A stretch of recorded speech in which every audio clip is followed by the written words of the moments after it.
अभिनेता सिद्धार्थ जाधव आणि अभिनेते भरत जाधव यांची मुख्य भूमिका असलेला जत्रा हा सिनेमा चांगलाच गाजला। या सिनेमाला प्रेक्षक आजही विसरू शकले नाहीयेत। यातलं भरत जाधव आणि अभिनेत्री क्रांती रेडकर यांच्यावर चित्रित झालेलं कोंबडी पळाली हे गाणं आजही अनेक कार्यक्रमांमध्ये आपल्याला नाचायला भाग पाडतं। हे गाणं लिहिलंय ते म्हणजे अभिनेता जितेंद्र जोशी याने।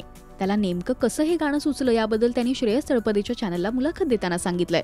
जितेंद्र म्हणाला, स्वप्नील नाचणे आणि शैलेंद्र बर्वे असे माझे मित्र होते। त्यावेळी स्वप्नीलने एक ट्रॅक तयार केला होता आणि ते बॅकग्राऊंड म्युझिक होतं। तेव्हा ते ऐकून या ट्यूनमध्ये गाणं आहे असं मला वाटलं आणि माझ्या मित्रांनी मला लिहायला सांगितलं। तेव्हा आपण कवितेव्यतिरिक्त गाणं सुद्धा लिहू शकतो हे मला जाणवलं। त्यानंतर माझ्या त्या 2 मित्रांसाठी मी कायम गाणी लिहायला लागलो। काही वर्षांपूर्वी मी आणि माझ्या मित्रांनी लिहिलेली 350 गाणी चोरीला गेली।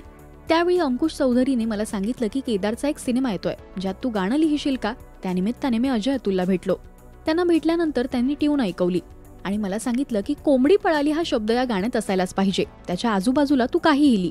त्यानंतर मी गाणं लिहिलं आणि रेकॉर्डिंग सुरू असताना अचानक मला त्यात बदल करावा वाटला आणि त्यावेळी मला हाभार सोसना जड झालं पिकावानी हे शब्द सुचत गेले। हे गाणं जेव्हा प्रेक्षकांपर्यंत पोहोचलं तेव्हा ते इतकं सुपरहिट झालं की त्यानंतर प्रत्येक कार्यक्रमात आजही हे गाणं वाजतं। या कलाकृतीचा मी एक भाग आहे याचं मला समाधान आहे। तुम्हाला जत्रा हा सिनेमा आणि त्यातलं कोंबडी पळाली हे गाणं आवडतं काय? मला कमेंट्स मधून नक्की सांगा। मराठी सिनेविश्वातील बातम्या, अपडेट्स आणि गॉसिपसाठी तुम्ही सबस्क्राईब करा राजश्री मराठी।